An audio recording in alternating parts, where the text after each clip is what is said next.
So what is an audio interface and what does it do?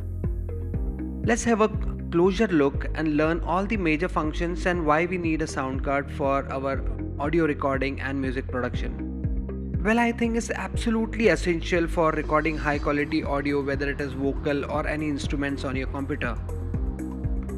A sound card is typically called as the heart of home recording studio, which is connected to your laptop or your PC through an USB or a Thunderbolt or Firewire cable, depending on your device.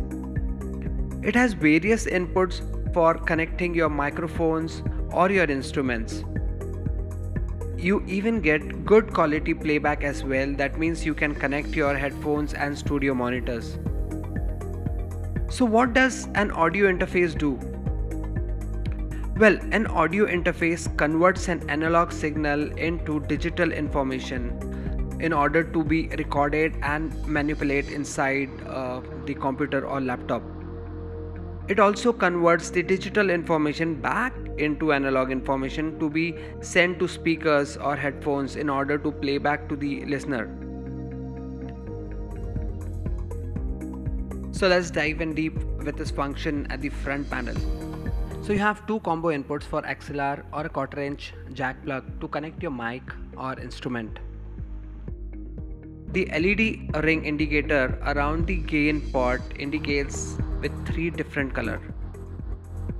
So you have green if the input is decent, then you have yellow if the signal is close to clipping, and red when the signal clips. You can connect through male XLR connector or through a 1/4 inch TRS jack with the combo input connectors. With built-in preamp, you can gain control the inputs for the right amount of signal for your recording of your microphones or instruments like a guitar keyboard directly.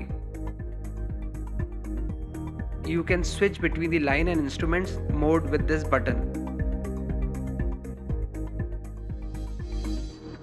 Focusrite has come up with his new function, air mode switch button, which apparently emulate the original Focusrite high-end preamp, which adds up life into your vocals by adding unique high-end details. With having 2 volume controls, which is for your studio monitor and second one for your headphones. One of the best feature is you can directly monitor. It means you can either have your both mix or you can monitor your stereo signal, which means your first input will be in your left ear of headphones and the second one in your right. And finally you have this 48-volt button which provides the phantom power to condenser microphones. And this is your headphone input connector, so you can connect your headphones. Let's see what we have in our rear panel. So at the rear panel you have your USB-C output to connect your laptop or computer, and lastly you have this balanced output for your amplifier, mixer or studio monitors, which can be connected through 1/4 inch TRS jack. So for more details and specification about the product, you can check out the link in the description below.